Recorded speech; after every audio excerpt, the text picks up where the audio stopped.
Esther Palomera, buenos días. Muy buenos días, Aymar. Gabriel Sanz, ¿cómo estás? ¿Qué tal, Aymar? Ernesto de Kaiser, muy buenos días. Buenos días. ¿Cómo debemos interpretar la abstención de Unidos Podemos esta mañana en una votación tan crucial como es la de la senda de déficit? Esther. No es tanto como lo interpretemos nosotros, sino como lo lean aquellos miembros de Podemos que se van a presentar a las próximas elecciones municipales y autonómicas y que van a tener difícil explicar que Bruselas ha concedido una relajación fiscal de 6.000 millones de euros para las próximas cuentas públicas y el Congreso de los Diputados va a decir que no a esa relajación.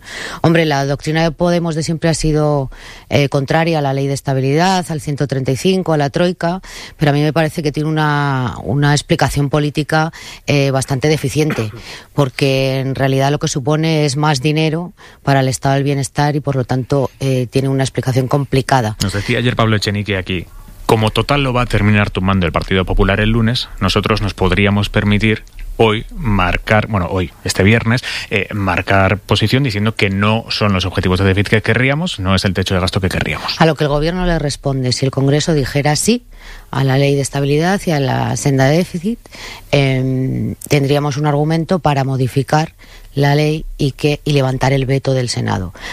Ante lo que yo tengo bastantes dudas de que se pueda modificar así por decreto la democracia parlamentaria, pero en fin, este es un debate político que va a tener derivadas electorales sin ninguna duda, porque estamos a 8 o 9 meses de unas elecciones municipales y autonómicas y esto es muy difícil explicarlo ante el electorado, ¿no? Kaiser. Bueno, yo creo que tenemos lo que queríamos. Explícate. En términos políticos, digo, hemos hecho una moción de censura, hemos visto las características de la moción de censura. Lo que es interesante en el caso de Podemos es que yo hubiera entendido esta actitud de Podemos más en clave cuando se formara un gobierno, como se pudo formar hace 1 año y medio, 2 años después de las elecciones, que ellos podían haber, favorecido a través de una abstención, ni siquiera a través de un apoyo. No era un apoyo lo que se exigía, y entonces ellos podían pasar en el Parlamento a la oposición de izquierda, monopolizar la oposición de izquierda y hacer de guardianes. Pero Podemos y todos los grupos que apoyaron la moción de censura apoyaron los presupuestos del Partido Popular, ¿o me equivoco? No es una interpretación forzada lo que yo hago, porque Pedro Sánchez, en su discurso de propuesta política, cuando propuso la moción de censura, dijo que apoyaba los presupuestos del Partido Popular, porque eso era una parte de lo que el PNV exigía, del Partido Popular con el PNV. Por tanto, habiendo aceptado los presupuestos del Partido Popular, pueden decir que bueno, que ahora que hay un gobierno, pues hay la oportunidad para cambiar más las cosas. Pero es que es un gobierno que es el que es, tiene una mayoría precarísima, es un gobierno que va a ser como una hoja en la tormenta en la historia de España, para utilizar el título de una famosa novela, y entonces yo creo que si ellos fueron pragmáticos al aceptar los presupuestos del PP, una coherencia les hubiera dicho, vamos a darles un margen. Bruselas ha flexibilizado, no estamos entre la espada y la pared, y veamos. Y aunque el PP hubiera hecho su oposición, este no es un argumento. El argumento fundamental es un argumento de naturaleza política. No es que como ya el PP lo va a hacer, nosotros nos adelantamos, que es un poco la idea. Ahora, esto tiene una ventaja para todos nosotros. Nos obliga a que nos coloca en una situación en la cual Aymar no nos pide una apuesta. Ya sabemos lo que va a pasar. Y no nos vamos a echar. No sé si tiene una ventaja. Tiene esto, perdona Gaby, esto tiene una lectura soterrada. La última vez que se le pidió una apuesta a Kaiser en este programa, dijo que Cospedal iba a ganar las primarias. Sí. Ya lo he dicho en el programa anterior, que yo había pensado que ganaba Cospedal. Gabriel. Yo tengo la sensación de que Podemos está siendo víctima de esa vieja pulsión de la izquierda a la izquierda del PSOE, valga decir que no es de ahora, es de hace 30 o 40 años, del PC, luego Anguita, luego Izquierda Unida, ahora Podemos, que es la de ser la izquierda inmaculada o contribuir a mejorar la vida de los españoles. Decía Esther antes que son 6.000 millones de gasto, evidentemente son 6.000, que no son 15.000 como pide Podemos, pero bueno, son 6.000, y eso, quieras que no, iba a mejorar la vida de mucha gente. Que evidentemente el Partido Popular va a tumbar en el Senado el lunes el objetivo de déficit, pues sí, pero está en tu mano dar la sensación en el relato de que tú has contribuido a intentar que eso no sea así, porque es que ahora el presidente del gobierno está abocado a yo creo que a una moción de confianza, que dicen hoy algunos analistas, o directamente a convocar las elecciones, porque como decía el clásico Aymar, no es lo mismo morir que perder la vida. Es decir, el problema... Sobre todo porque en su discurso político, cuando Rajoy estaba negociando el último presupuesto y no era capaz de sumar los votos necesarios, le dijo que tendría que convocar elecciones. Y una segunda derivada, no es lo mismo prorrogar un presupuesto propio que prorrogar el presupuesto que has heredado del gobierno del Partido Popular. Y requieres coger impulso, porque si os fijáis, hemos vivido 2 meses frenéticos, es decir, hubo una explosión, no voy a decir de alegría, pero sí de alivio en la opinión pública en general y en el propio Congreso, los que estamos mucho por el Congreso lo vivíamos, ya se acabó la etapa Rajoy, ya está en Santa Pola, ahora viene este señor, tal, hace un gobierno aseado, bien acogido, sorprendido y tal, y en mes y medio está quemado. Y entonces dices, aquí quemamos excesivamente rápido las etapas políticas. Entonces, yo creo que Pedro Sánchez está obligado, me da la impresión, a dar un golpe encima de la mesa y plantearse seriamente disolver las Cortes, porque es que ya no es que el PP le vaya a hacer la oposición dura y pura y dura que se avecina con Pablo Casado, que además tiene su lógica porque tiene 135 diputados, es que le va a ser imposible sacar nada adelante. Yo creo que más que víctima de un fuego imprevisto, lo que es víctima de un baño de realismo. Quiero decir que después de que ha bajado el entusiasmo desbordante que tras la salida del Partido Popular, del gobierno, de la configuración de un ejecutivo más o menos transversal, que ha tenido buena acogida en la opinión pública y en la opinión publicada, los primeros nombramientos y las primeras decisiones más cosméticas y que no requerían la suma de una mayoría en el Parlamento, pues de repente Pedro Sánchez y su gabinete se han dado cuenta de que efectivamente 84 diputados son exactamente 84 diputados y que construir una mayoría a favor, una coalición a favor de algo es siempre mucho más complicado que construir una coalición en contra, que es para lo que sirvió la salida de Mariano Rajoy de la Moncloa. Es decir, lo que se votó fue la salida de Mariano Rajoy, la consecuente investidura de Pedro Sánchez, pero construir un proyecto alternativo es muy complicado con 84 diputados. Y esto es lo que ha pasado en las últimas semanas en el Palacio de la Moncloa, que han sido conscientes de la situación tan precaria que tienen en el Parlamento y que no se puede vivir 2 años hasta 2020, a pesar de lo que dijo ayer el presidente del Gobierno, con decisiones solamente cosméticas o que no tengan una traducción real en la vida de la gente. Es decir, está muy bien lo del Valle de los Caídos. Con el baño de realidad que va a suponer la votación de hoy, ¿este gobierno entra en un tiempo de descuento? Os lo pregunto en 2 minutos. Antes, Carolina Gómez, ¿cómo abre la bolsa? Prácticamente plana. Sube el IBEX 35 un 0,4% y se sitúa en los 9.800 puntos. Cadena SER, hoy por hoy, con Aymar Bretos. Es la noticia de la mañana. Unidos Podemos ha decidido finalmente abstenerse en la votación de hoy en el Pleno del Congreso, votación de la nueva senda de consolidación fiscal, que flexibilizaría en 5 décimas el margen de déficit público para 2019. ¿Eso qué querría decir? Que habría 6.000 millones de euros más para gastar entre las distintas administraciones. En concreto, a las comunidades autónomas les caerían 2.500 millones de euros más. Podemos abstiene no porque no quiera esto, sino por lo contrario, porque dicen nos parece poco. Y además, como el lunes el PP lo iba a terminar tumbando de todas, Podemos utiliza ese argumento para abstenerse de una forma crítica. A partir de ahí, el hecho de que Podemos se abstenga hoy quiere decir que el techo de gasto, la senda de déficit, muere aquí.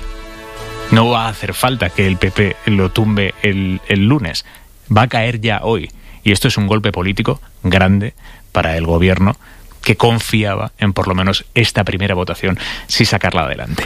Podemos se abstiene y no es descartable que en los próximos minutos otros partidos con los que en principio contaba el gobierno, el PSOE, para sacar adelante esta nueva senda de déficit, anuncie lo mismo.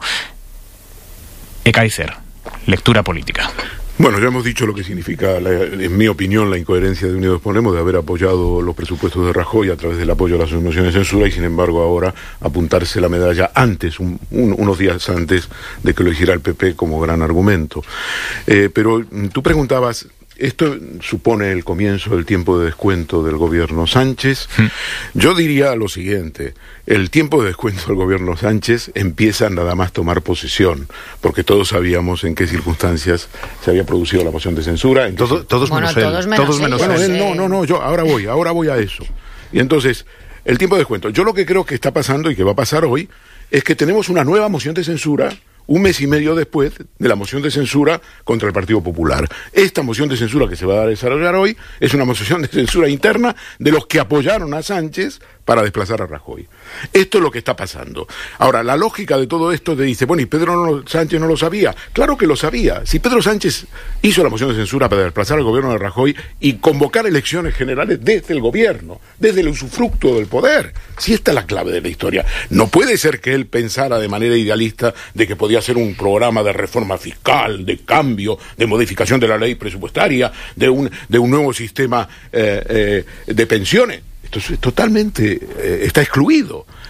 Él ha hecho una moción de censura a los efectos de convocar en las elecciones en lugar de convocarlas el gobierno anterior. Anoche, 9:30 de la noche. Ayer, Pedro Sánchez dice, yo voy a seguir hasta 2020. Bueno, pero es que tiene que decirlo. Rajoy, ¿cómo iba a decir que no se iba a presentar? Yo estoy seguro que Rajoy no iba a ser el candidato del PP, pero no puede hacerlo porque si no, el mismo día que lo dice, Ernesto, es un pato cojo. Hay cosas que los políticos tienen que decir, aunque sean exactamente lo contrario de lo que van a hacer. Pero puede no tener que explicitarlo de forma tan clara, Ernesto, porque todos sabemos que es un pato cojo. Solo con no referirse a ello e ir tirando, lo que sea, un mes, 2, 3, 5, los que sean, no necesita decirnos a todos que va a agotar la legislatura hasta 2020, porque todos sabemos de antemano que eso no es que sea falso, es que es imposible. Entonces, el problema que tiene es que él se ha puesto un listón tan alto, que ha puesto incentivos a todos los demás para intentar tirar el listón abajo. Y eso es lo que creo que va a ocurrir esta mañana. Un dato más. Esquerra Republicana también se abstiene. Claro, es una moción de censura interna de todos los que apoyaron la moción de censura contra Rajoy. En otros términos, los grupos que apoyaron a Pedro Sánchez lo que quieren impedir es que él usufructe el poder y convoque las elecciones cuando quiera. Quieren elecciones ya. Bueno, yo no sé si quieren elecciones ya. En puridad es así como tú has dicho. Es inconcebible pensar que un gobierno apoyado por 84 diputados, con un grupo parlamentario de 84 diputados, pueda afrontar un plan de reformas en cualquier orden en este país. Esto es así. Que Pedro Sánchez llegara a la Moncloa para unos meses, tengo mis dudas que esta fuera su razonamiento, y su forma de actuar y de tomar decisiones nos indica todo lo contrario. Empezando por el gabinete que configuró. Que es decir, hay ministros ahí que son de una acreditada solvencia, con una carrera profesional potente, que de haberles dicho el presidente del gobierno que llegaba a la Moncloa para estar 3 o 4 meses, yo dudo que hubieran aceptado esa responsabilidad para 4 meses.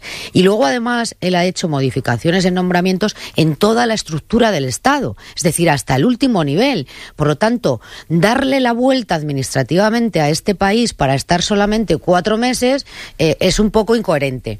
Dicho lo cual, yo creo que es que se dejó llevar por el entusiasmo desbordante que vio tanto en la opinión pública como publicada, sin reparar en que efectivamente la coalición anti-Rajoy no podía luego construir una coalición a favor de un gobierno progresista de izquierdas y presidido por Pedro Sánchez. Esta es la realidad.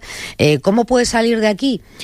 Yo me temo que tiene muy difícil salida, porque la votación de hoy es muy importante, lo cual indica que el presupuesto va a ser prácticamente imposible sacarlo adelante, y por lo que decíamos antes, primero, por su discurso político que utilizó contra Rajoy. Si no hay presupuesto, un gobierno no puede seguir gobernando. Segundo, porque no puede prorrogar un presupuesto heredado. Ahora, bien es verdad que cualquiera de nosotros llama a Moncloa y lo que nos dicen es, bueno, piano, en septiembre nosotros queremos imponer nuestra propia agenda política y poner en el debate determinados asuntos a los que quienes votaron la moción de censura no se van a poder oponer. Os pregunto, ¿es políticamente viable que este gobierno elabore unos presupuestos basándose en los objetivos de déficit del gobierno anterior? Es inviable en términos de su relato, pero el gobierno, este gobierno y cualquier gobierno, necesita un relato hasta para ir a elecciones. ¿Qué quiero decir? Él tiene que construir la idea de que la idea inicial era, ¿veis españoles como el Partido Popular y Ciudadanos me lo tumban en el Senado y no quiere que mejore vuestra calidad de vida? Claro, el problema que tiene ahora es que hasta Podemos, su socio parlamentario, en teoría, para lo que restaba de legislatura, le dice que no a las primeras de cambio. Entonces, tendrá que modificar el relato o algunos aspectos de ese relato, evidentemente. ¿Qué ocurre? Que cuanto más tarde ahora él en firmar el decreto de convocatoria, en peores condiciones va a llegar a la urna. Es que eso es evidente, porque los gobiernos se desgastan por el ejercicio del poder de forma muy rápida, como estamos viendo. El efecto luna de miel que tuvo Pedro Sánchez en todo lo que ha sido junio y sobre todo este mes de julio, ya se le ha agotado. Estábamos diciendo todo, bueno, ya veremos, después del verano vendrán las encuestas y ya empezaremos a notar un poco el desgaste y tal. No, después del verano no. Estamos a 27 de julio y el señor presidente del gobierno está abocado o a una moción de confianza o a convocar elecciones. Pero al mismo tiempo, Pablo Echenique nos decía ayer aquí en esta silla, ¿sería malo para España ahora una convocatoria de elecciones? Sánchez tiene que seguir. Ya, pero lo que digan... es que yo en ese momento no creo que, a diferencia de lo que ha dicho Ernesto, no creo que en el deseo y en el ánimo del resto de formaciones políticas haya una lectura como que les interesan las elecciones. ¿A qué partido en este momento le interesan unas elecciones generales?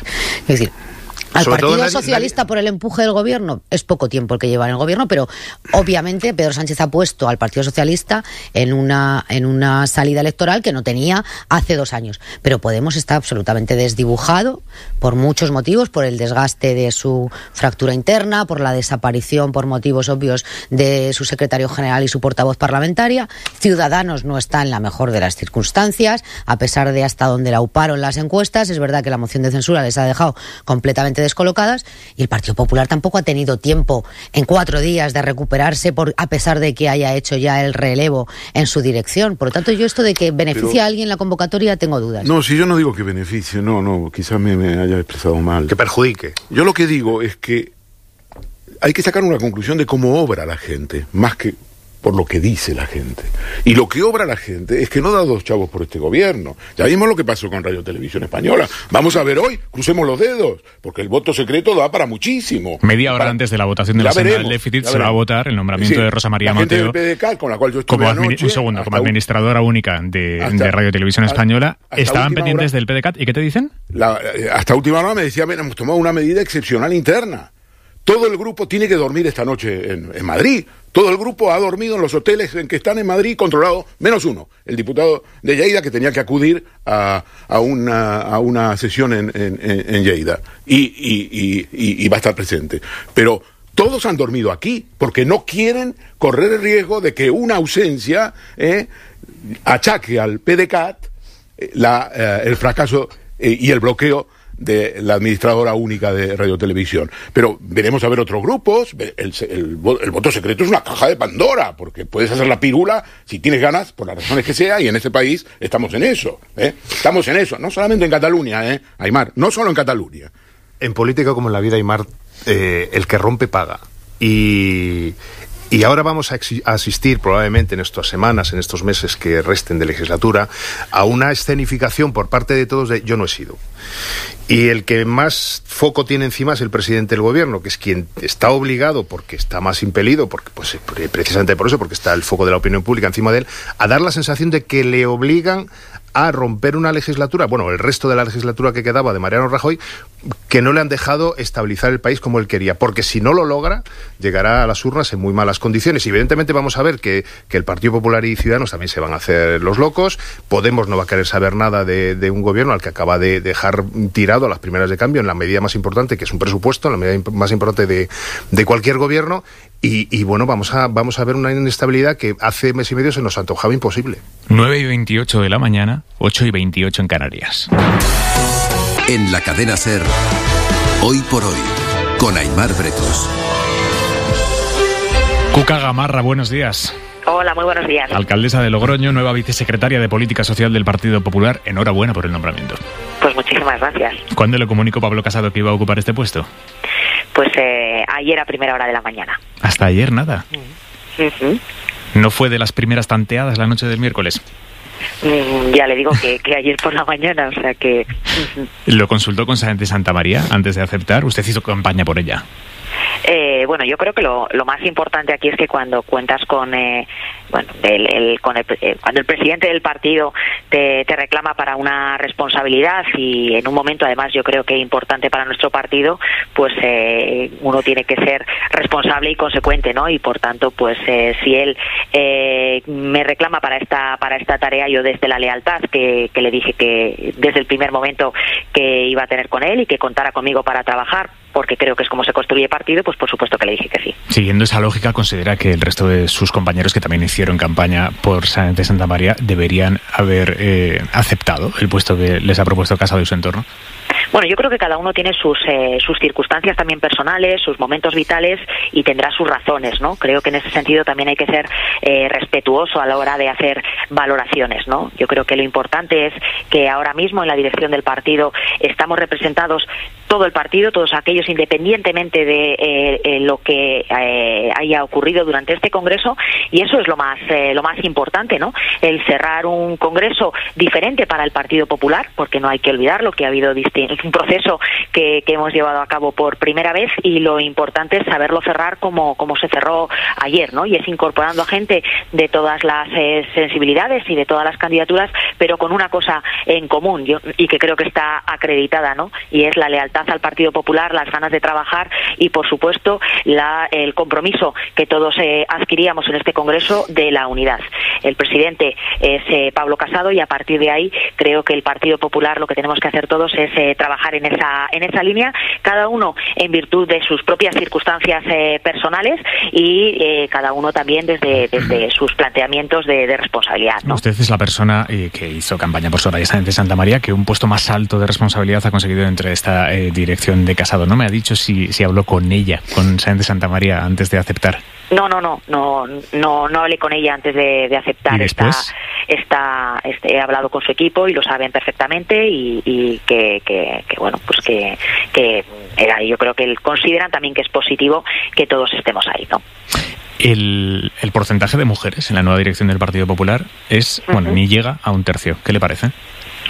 Bueno, yo creo que las mujeres estamos ahí, y creo que estamos en cargos de responsabilidad, ¿no? En este sentido, si vemos la dirección, creo que entre las 8 personas que conformamos pues ese comité de dirección, pues estamos 4 mujeres y cuatro hombres, ¿no? Yo creo en la capacidad de todo el mundo, por supuesto en la capacidad de las mujeres, como no puede ser de otra manera, y sin duda alguna creo que no hay que mirarlo en términos de porcentaje. O sea, creo que hay que mirarlo en términos de proyecto, en el que no me cabe ninguna duda que la sensibilidad de las mujeres va a estar muy presente. La toma de decisiones, estoy convencida, porque conozco muy bien al presidente Casado, que va a tener muy en cuenta lo que decimos todos y lo que decimos las mujeres, por supuesto. Pero no le llama la atención ese porcentaje, un 32% de mujeres en el PP. ¿Por cada 2 hombres válidos hay solo una mujer válida?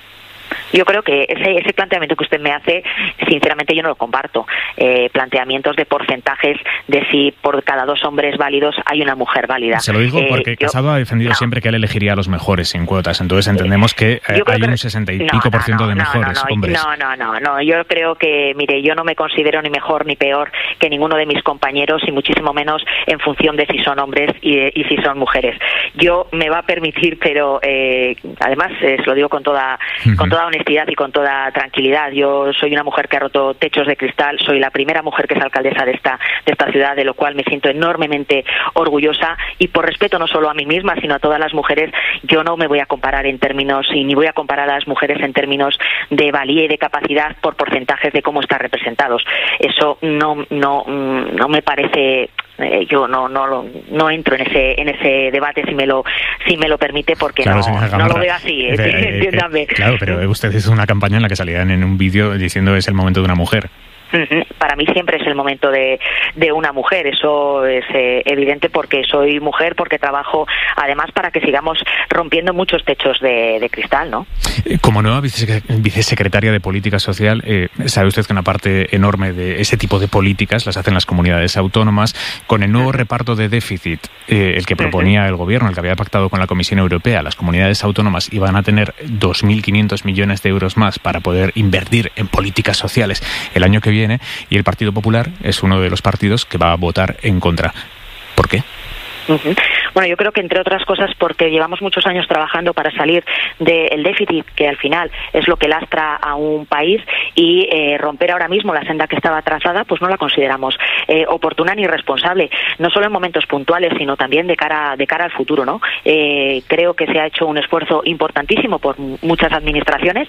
Si vamos, por ejemplo, al ámbito de la administración local, en la que yo trabajo directamente, llevamos 7 años cerrando con superávit y aportando además a las cuentas públicas para reconducir esa senda de déficit público, ¿no? Por lo tanto, reconducirlo es una obligación de todos, de buenos gestores, y creo que a veces se utiliza el planteamiento de que ese dinero va a ser destinado a políticas sociales como excusa para seguir incurriendo en una situación de déficit. Lo que tenemos que hacer es gestionar bien los recursos públicos de manera eficiente para no generar más déficit del que tenemos planteado, porque es muy fácil generarlo y luego venir a corregirlo, ¿no? Cuando eso va lastrándonos como país, ¿no?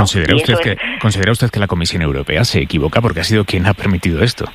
Bueno, yo lo que creo es que el Gobierno de España es el que está planteando ese cambio en el techo de gasto y el que plantea además la ampliación de ese déficit, ¿no? Y yo creo que es una iniciativa que parte del Gobierno de España, y en ese sentido nosotros desde el Partido Popular veníamos planteando otra hoja de ruta que nos hacía a todos salir mucho antes de una situación muy compleja, y en ese sentido venimos trabajando durante los últimos años con mucho esfuerzo, con muchísima responsabilidad desde todas las administraciones públicas. Pues y venir ahora a relajar todo eso, pues consideramos que puede ser perjudicial. Le voy a dar una noticia, no sé si la conoce. En los últimos minutos hemos sabido que Unidos Podemos se va a abstener hoy, que el PDeCAT se va a abstener hoy y que Esquerra se va a abstener hoy también. Por lo tanto, no hará falta que el PP sea el responsable de tumbar la nueva senda de déficit el lunes. Hoy ya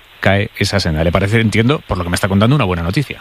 No, bueno, yo no, en términos ni de buenas ni de malas noticias. Yo creo que lo que refleja es la fragilidad de un gobierno, y sobre todo lo que refleja es que la moción de censura era una moción no con un programa de gobierno, sino contra un gobierno, única y exclusivamente para sacar al Partido Popular del Gobierno de España, siendo el partido más votado y el que mayor representatividad tenía en el Parlamento, ¿no? Y en términos al final de responsabilidad, lo que queda sobre la mesa es que cuando no tienes suficientes apoyos parlamentarios sí puedes ganar una moción de censura, como se ha ganado por parte del presidente Sánchez, pero la realidad es que en el corto espacio de tiempo generas muchísima inestabilidad, y evidentemente eso es lo que está pasando, y eso es lo que ahora va a centrarnos al Partido Popular a la hora de ponernos a trabajar con un nuevo proyecto, ¿no? Señora Gabarra, terminamos. ¿Entiende que Casado haya destituido a la tesorera procesada por destruir los discos duros de Bárcenas?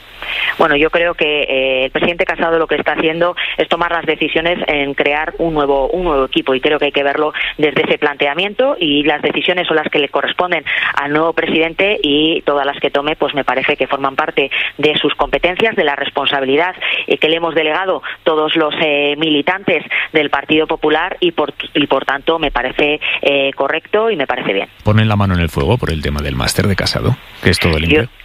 Yo creo que el presidente Casado ha dado suficientes explicaciones, y por supuesto yo confío en su palabra y confío en él. ¿Va a ir y venir todas las semanas de Logroño a Madrid?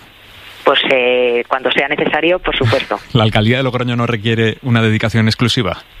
La alcaldía de Logroño tiene mi dedicación exclusiva y mi exclusiva dedicación todas las horas del día, y el que un alcalde vaya a Madrid lo hacemos muy habitualmente, es decir, en mi caso lo hago habitualmente por otras responsabilidades también, como ha podido ser la vicepresidencia de la FEN, con lo cual el tener más responsabilidades pues siempre es cuestión de tener buenos equipos, y yo tengo siempre la suerte de rodearme de buenos equipos que trabajan conmigo y que me facilitan muchísimo las cosas, con lo cual el trabajo no nos asusta, trabajaremos más y sobre todo generaremos un equipo amplio que permita llevarlo a cabo. ¿Se va a volver a presentar, por cierto, a las elecciones municipales?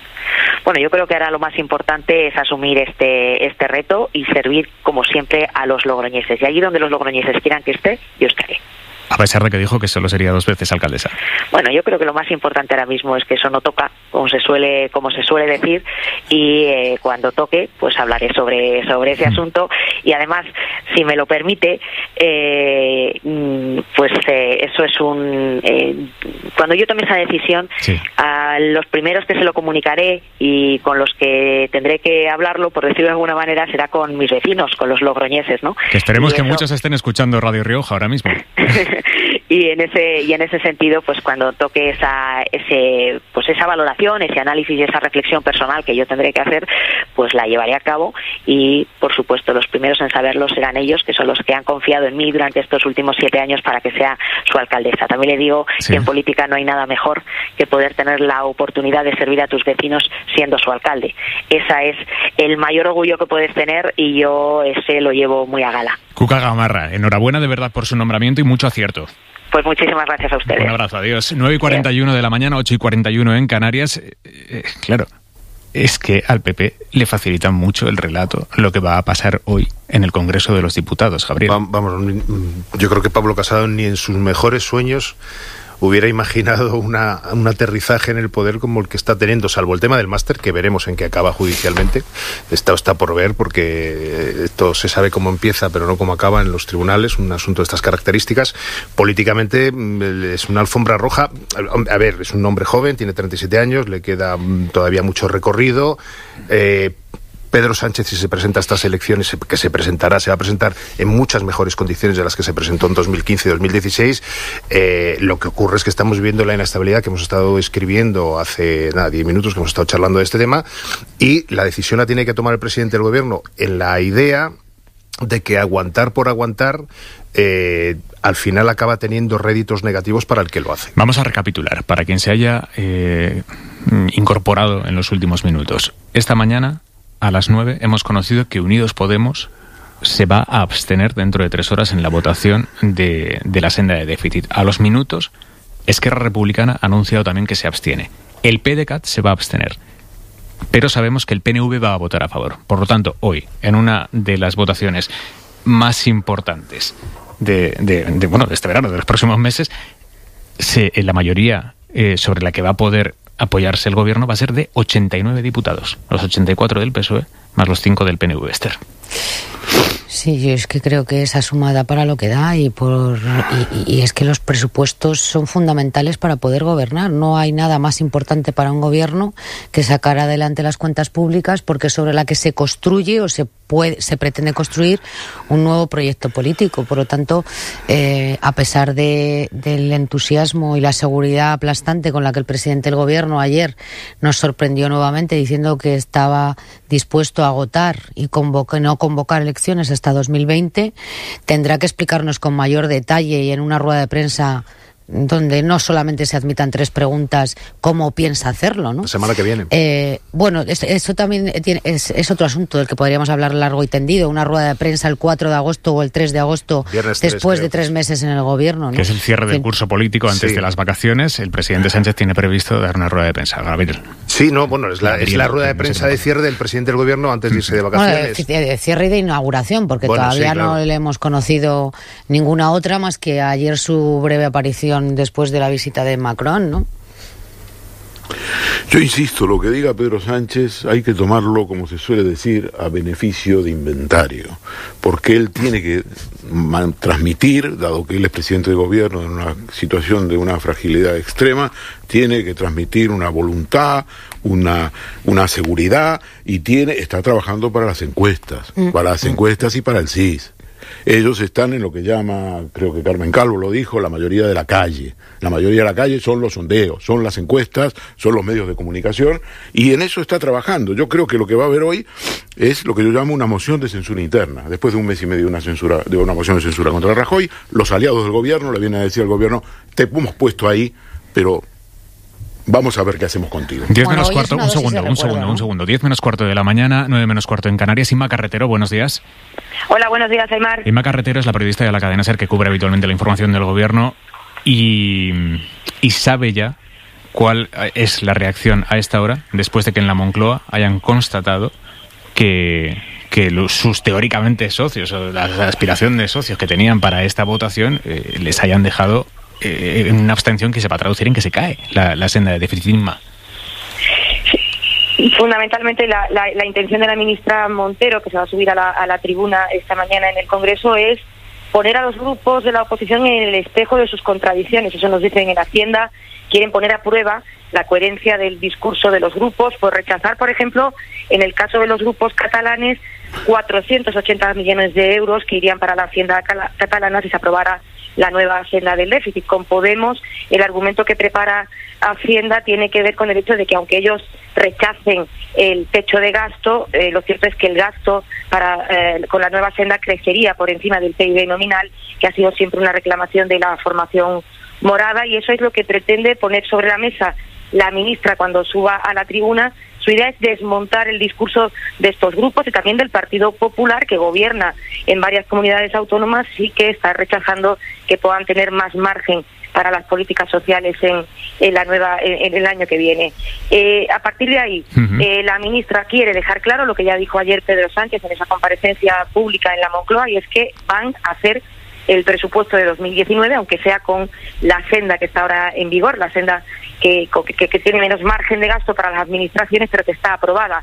Dicen que no hay ningún impedimento para hacer el presupuesto, ningún impedimento por parte del Gobierno, aunque con la votación de hoy lo que queda claro es que hay dificultades políticas para volver a sumar esa mayoría que hizo presidente a Pedro Sánchez a través de la moción de censura. Pero la idea es lanzar el mensaje de que harán el presupuesto para darle continuidad a la legislatura y que a partir de ahí negociarán ese presupuesto con el resto de los grupos. Entienden además que, por ejemplo, con Podemos puede ser más fácil negociar el presupuesto que la senda del déficit, porque forma parte de una política impuesta por la Unión Europea que la formación morada no comparte. Inma Carretero, gracias, buenos días.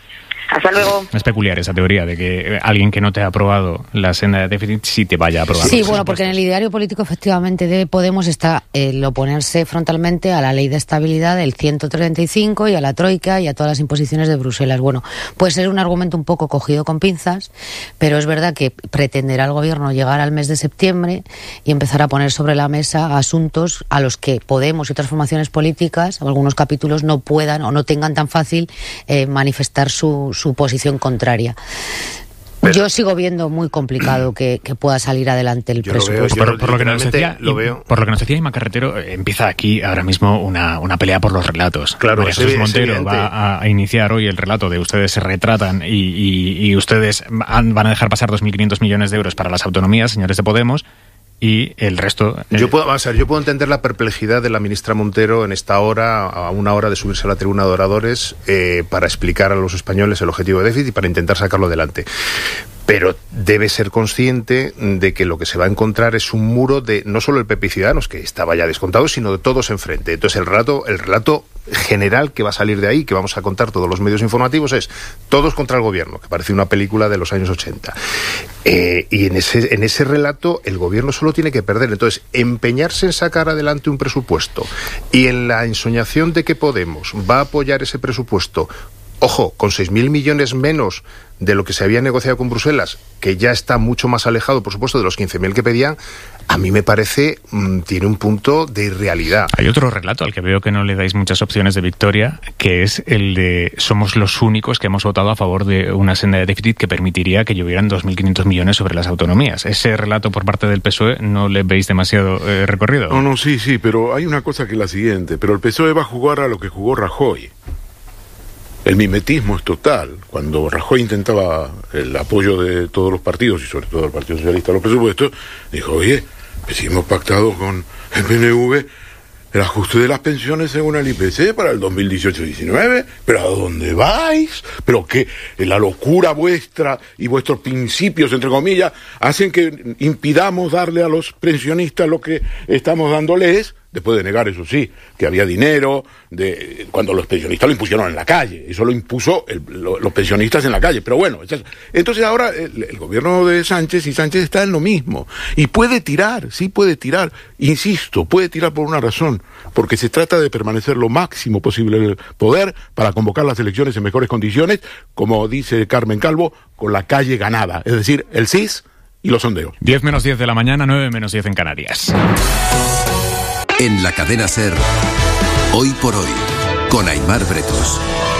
Y con Esther Palomera, Gabriel Sanz y Ernesto de Kaiser. ¿Cómo interpretáis el desplante total de Sáenz de Santamaría ayer a Casado en el Comité Ejecutivo Nacional en Barcelona y el aviso de de que no permitirá corrientes internas dentro de su PP?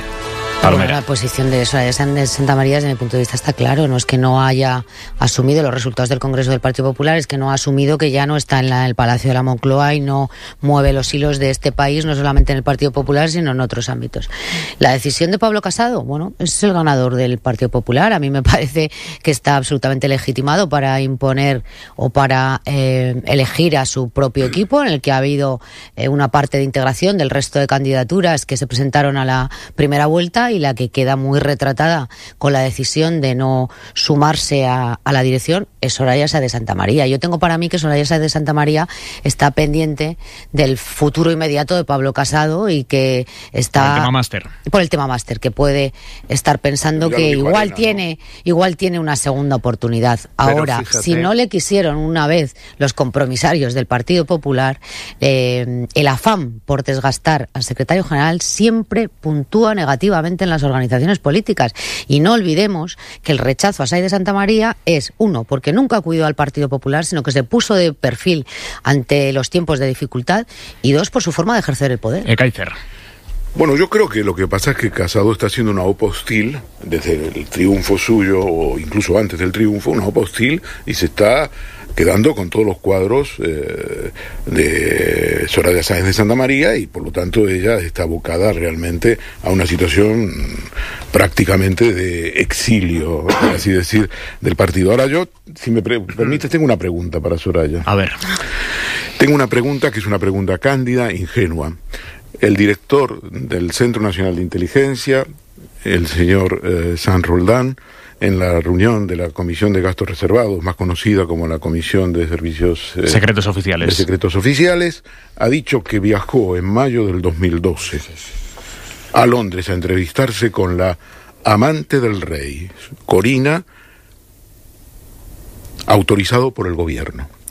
¿Cómo el CNI, a diferencia de otros gobiernos, pasó de depender del Ministerio de Defensa a la presidencia del gobierno, es decir, a manos de Soraya Sáenz de Santamaría?